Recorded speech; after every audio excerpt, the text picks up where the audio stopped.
Hello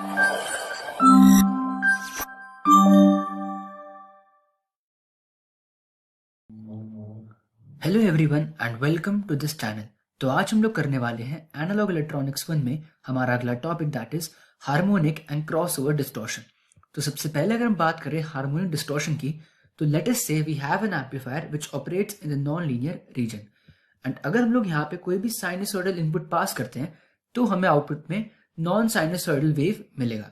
अब इसी चीज को अगर हमें इक्वेशन के थ्रू रिप्रेजेंट करना हो, so we can write I C is equal to I C plus B naught plus B one sine omega one T plus B two sine omega two T and so on.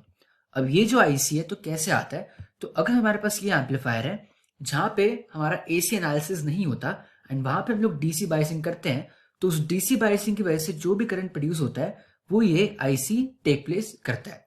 And ये जो हमारी B not value है ये भी एक DC value होती है।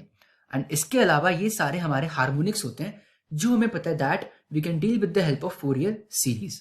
तो हम क्या करेंगे, इन दोनों डीसी वैल्यूज को हमने अलग से कॉमन ले लिया which is I C plus B naught and उसके अलावा बाकी वैल्यूज को हमने एज इट इज लिख दिया। अब ये जो B one sine omega one T value होती है this is known as the fundamental frequency. तो जैसे हमने इनपुट पे कोई ना कोई एज फ्रीक्वेंसी मान सकते हैं विच इज ओमेगा नॉट, तो यहाँ पे जो हमारी B one sine omega one T है यहाँ पे frequency omega one is going to be equal to omega naught and similarly हमारी जो फ्रीक्वेंसी होती है वो एज सच एक नंबर पैटर्न फॉलो करती है। तो ओमेगा टू की वैल्यू हमारी टू ओमेगा नॉट हो जाएगी, सिमिलरली ओमेगा थ्री की थ्री ओमेगा नॉट हो जाएगी एंड सो ऑन। अब यहाँ पे अगर हमें सेकेंड हार्मोनिक डिस्टॉर्शन की वैल्यू निकालनी हो, तो जो ये पर्टिकुलर वैल्यू है which is B two sine omega two T, तो ये हमें हमारा सेकेंड हार्मोनिक डिस्टॉर्शन मानेंगे इसको। ये होता है हमारा फंडामेंटल फ्रीक्वेंसी। फर्स्ट हार्मोनिक इसमें एग्जिस्ट नहीं करता, काउंटिंग हमेशा हमारी सेकेंड हार्मोनिक से स्टार्ट होती है। तो इसकी वैल्यू हो जाएगी B two divide by B one. Similarly अगर हमें थर्ड हार्मोनिक डिस्टॉर्शन की वैल्यू निकालनी हो तो उसकी वैल्यू हो जाएगी B three divided by B one. Now let us talk about the fundamental AC power. तो उसका फॉर्मूला हो जाएगा B one by root two का whole square multiplied by R naught which is going to be equal to B one square by two into are naught. अब अगर हमें जितने भी हमारे as such AC values exist करती है उसका टोटल पावर निकालना हो, तो we can represent it by PT which is going to be equal to B one square by two R naught plus B two square by two R naught plus B three square by two R naught and so on. अगर हम लोग यहाँ पे पहली वाली value common निकाल ले तो हमारे ब्रैकेट में बचेगा one plus B two by B one का whole square plus B three by B one का whole square plus so on. अब हमें पता है कि ये सारे हमारी डिस्टॉर्शंस की वैल्यू होती है, तो इनको हम लोग डी के फॉर्म में रिप्रेजेंट कर सकते हैं। So P T is equal to P one multiplied by, and ये जो हमारी बाहर की वैल्यू है हमें पता है that it is equal to P one. तो P T is equal to P one multiplied by one plus D two square plus D three square and so on.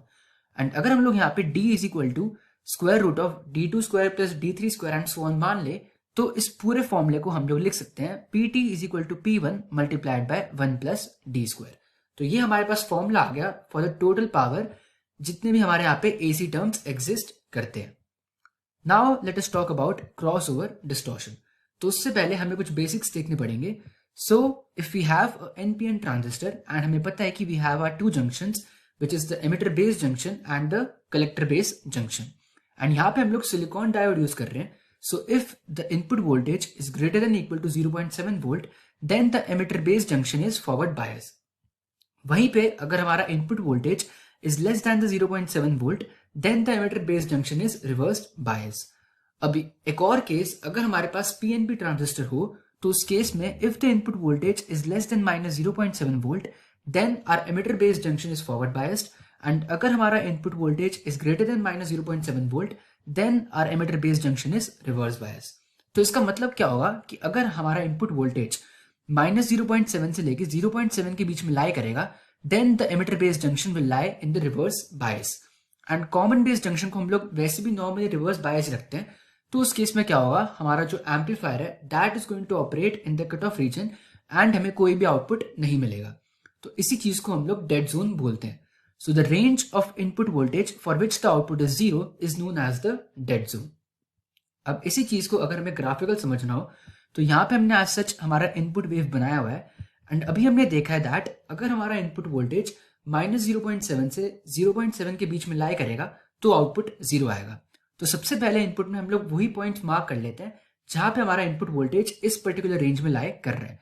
तो वो पॉइंट हो जाएंगे ये एंड ये। तो इसके आउटपुट में क्या होगा कि यहाँ पे जो हमारी वैल्यूज है वो सारी की सारी 0 हो जाएगी। तो उसी के कॉरेस्पॉन्डिंग हमने यहाँ पे देख सकते हो we have made our output graph. And यहाँ पे जो डिस्टॉर्शन आ रहे हैं इसी डिस्टॉर्शन को हम लोग क्रॉस ओवर डिस्टॉर्शन बोलते हैं। तो क्रॉस ओवर डिस्टॉर्शन को हम लोग इस पर्टिकुलर ग्राफ से भी रिप्रेजेंट कर सकते हैं, जहाँ पे इस पर्टिकुलर साइड को हम लोग एनपीएन मान ले एंड यहाँ पे हमारा पीएनपी ट्रांजिस्टर का ऑपरेशन हो एंड बीच में हमारी वैल्यू एकदम डेड या फिर 0 हो जाए।